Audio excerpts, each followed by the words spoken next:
तो ये क्वेश्चन है एक्सरसाइज आपका 14B से, और ये क्वेश्चन नंबर है आपका 11th। ठीक है, अब इस 11th नंबर क्वेश्चन में दिया है कि ये फिगर आपको पहले से ड्रॉ है। ओ जो है यहाँ पे आपका सेंटर है, और ये सरकम सेंटर है ट्रायंगल ओबीसी का भी, और सेंटर है यानी कि सर्कल का भी। और ओडी, ये जो ओडी है ये परपेंडिकुलर है किसके ऊपर, बीसी के ऊपर परपेंडिकुलर है। आपको प्रूफ करना है कि BOD is equal to angle A, यानी आपको प्रूफ करना है कि ये वाली एंगल जो है ना इसके इक्वल है, इसी को आपको प्रूफ करना है। सबसे पहले क्या करते हैं, इन दोनों ट्रायंगल्स को हम कॉन्ग्रुएंट प्रूफ कर लेते हैं। ठीक है, in triangle BOD and triangle COD, देखो इन दोनों ट्रायंगल्स की हम बात कर रहे हैं। ठीक है, अब यहाँ पे देखो ये OB is equal to OC, OB is equal to OC, और ये दोनों क्या है, रेडियाई ऑफ सर्कल। सर्कल के रेडियस है दो के दोनों, तो दोनों का लेंथ, इसका लेंथ इसके इक्वल हो जाएगा। बीच वाली साइड देखो आप, तो कॉमन है दोनों ट्रायंगल के लिए, यानी कि OD is equal to OD, और आप क्या लिख दोगे यहाँ पे कि ये दोनों कॉमन है। फिर इसके बाद ये 90 डिग्री है, ये भी 90 डिग्री है, दिख रहा है, ये राइट एंगल, ये भी राइट एंगल, तो इसका नाम क्या है, BDO CDO, angle BDO equal to angle CDO, और क्या लिख देंगे हम लोग, ईच 90 डिग्री लिख देंगे।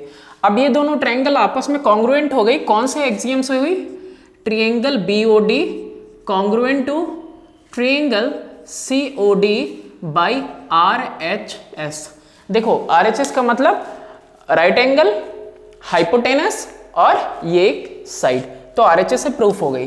Therefore angle BOD is equal to angle COD equal to half BOC। लिख सकते हैं कि नहीं बताओ, और ये CPCT से होगा।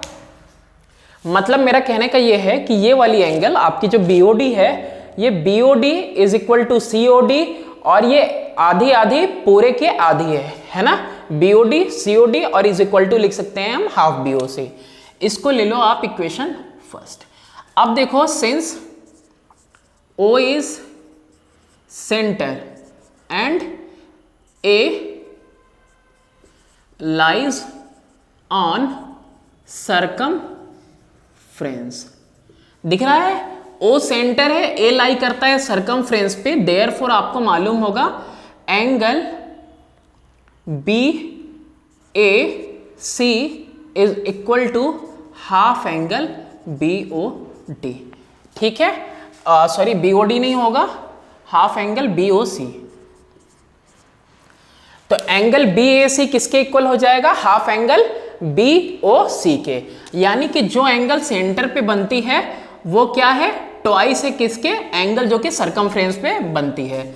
यहां लिख देंगे angle formed at centre is twice the angle formed at circumference. Circumference पे जो एंगल बना उसका ट्वाइस होता है, या फिर कह दो उसका हाफ होता है।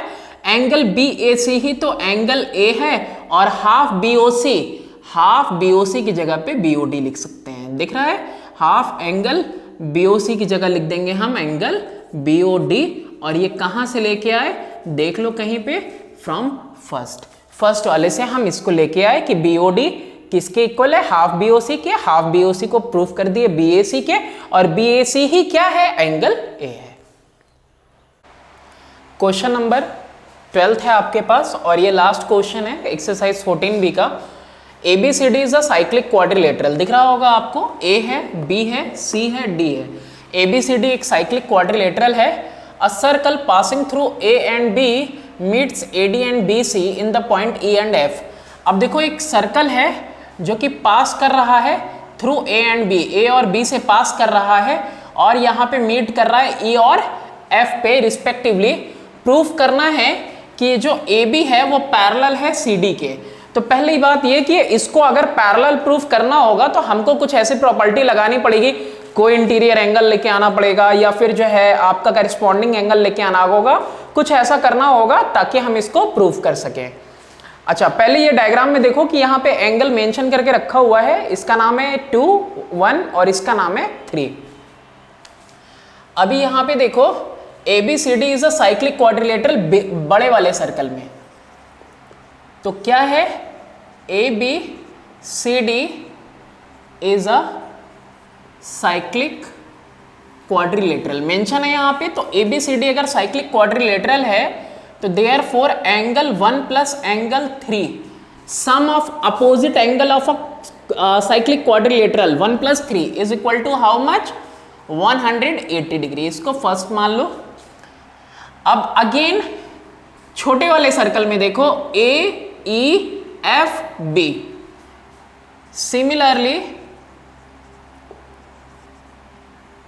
AEFB is also cyclic quadrilateral। दिख रहा है ये AEFB, ये भी एक साइक्लिक क्वाड्रिलेटरल है। तो साइक्लिक क्वाड्रिलेटरल में अपोजिट एंगल का सम हाउ मच 180, यानी कि therefore angle 1 plus angle 2 is equal to 180 degree.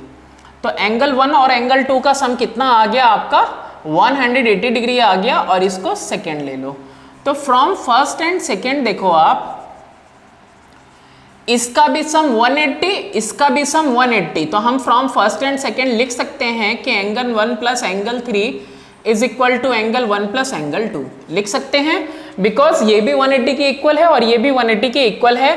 अब यहां से देखो एंगल 1 और एंगल 1 दोनों साइड कैंसिल हो जाएगा, therefore angle 3 is equal to angle 2। Angle 3 is equal to angle 2 हमने प्रूफ कर दिया, एंगल 3 और एंगल 2 हमने प्रूफ कर दिया। और कैसा दिख रहा है, ये करेस्पॉन्डिंग एंगल दिख रहा है। और ये क्या है, but these are corresponding angles. ठीक है, तो ये दोनों कैसे हैं, करेस्पॉन्डिंग एंगल्स हैं और साथ में इक्वल भी हैं। तो देयरफॉर जो है आपका EF पैरेलल हो गया CD के। ठीक है, ये दोनों आपका कैसा आ गया, ये दोनों करेस्पॉन्डिंग एंगल आ गया, इक्वल है और करेस्पॉन्डिंग एंगल दिख रहा है। तो इसका मतलब ये DC जो है पैरेलल है किसके, EF के।